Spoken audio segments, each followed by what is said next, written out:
আজকে 3 রকমের সবজি নিয়ে আজকে দুপুরে রান্না বান্না করলাম। তো সারাদিনের ব্লগটা আজকে শেয়ার করবে। হ্যালো এভরিওয়ান, আসসালামু আলাইকুম। কেমন আছেন? আশা করি অনেক অনেক ভালো আছেন। আসলে ভিডিও করার মন মানসিকতাই হারিয়ে যেতেছে, কারণ ভিডিওতে কোনো ভিউ নেই। এত পরিশ্রম করে ভিডিও রেডি করি, কারণ একটা ভিডিও প্রায় 10-15 মিনিটের ভিডিওটা 2 মিনিট 3 মিনিটে নিয়ে আসি, কীভাবে এডিটিং করে এই করে অনেক পরিশ্রম হয় কিন্তু। তো দেখেন ছাদ বাগান থেকে কচু তুললাম, মরিচ তুললাম, পাকা পাকা ঠাসা ঠাসা মরিচগুলো। আসলে ছাদ বাগান যে একটা কি একটা শান্তি, মাঝে মধ্যে যে শাক সবজি নিয়ে খাইতে পারি এত একটা শান্তি লাগে।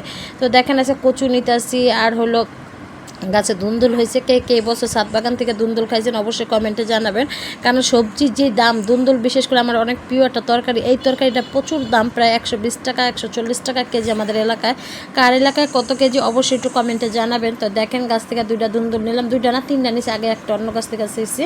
আর এই যে কিছু আরও মরিচ নিয়ে নিলাম, কারণ এগুলোই একদম শান্তি লাগে। ছাদ বাগান যাদের আছে, এই ছোট ছোট জিনিসগুলো যে এত শান্তিময় হয়ে ওঠে এটা একবার বলার বাইরে। তো বাসায় আসিয়া পড়লাম, বাসায় আসার পর হলো মানে কচুগুলা কাইটা কুইটা ধুইয়া পরিষ্কার করে সিদ্ধ দিয়ে নিলাম। আর এই চুলা হলো মাছ রান্না করব।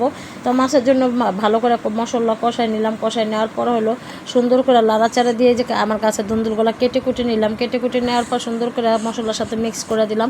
মিক্স করে দেওয়ার পর হলে দেখেন কি সুন্দর একটা কালার আসছে। ছাদ বাগানে মরিচ, ছাদ বাগানে ধুন্দুল, ছাদ বাগানে কচু শাক ভাজি।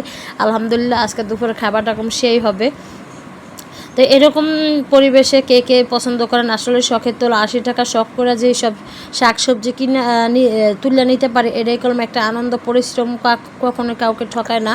পরিশ্রম করছি বিদায় শাক সবজি খাইতে পারতাছি, কারণ ছাদ বাগান কলম এমন একটা আনন্দ, কিন্তু অনেক পরিশ্রম আছে, অনেক সেবা যত্ন করতে হয় গাছকে সেবা যত্ন না করলে কোনো গাছের খাবার দেয় না। যেমন যত্ন করলে রত্ন মেলে, এরকম একটা কথা আছে। গাছে যত যত্ন নেবেন তত কোন শাক সবজি খেতে পারবেন।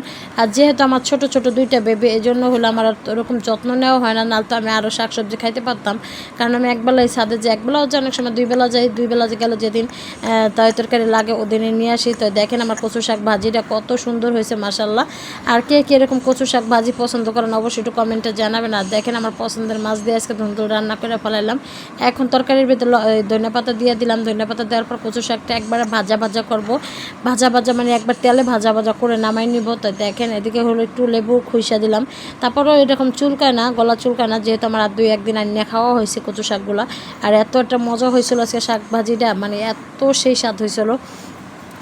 আসলে দেখেন শখ করে জিনিস লাগানো আজকে একবারে পুরো সংসারটাই চালাই দিলাম আজকে আমার ছাদ বাগানের শাকসবজি দিয়ে। তো এই তো খাওয়া দাওয়ার পালা, এখন হচ্ছে সাজানোর পালা। তো সাজাই টাজাই নিলাম, নেওয়ার পর হলো দেখেন কত সুন্দর একটা কালার আসছে। আর এখন খেতে যে কি ভালো লাগবে, কচু শাক দিয়ে ভাত করা খাইছি, এত শান্তি, একটা তৃপ্তি করে খাইলাম।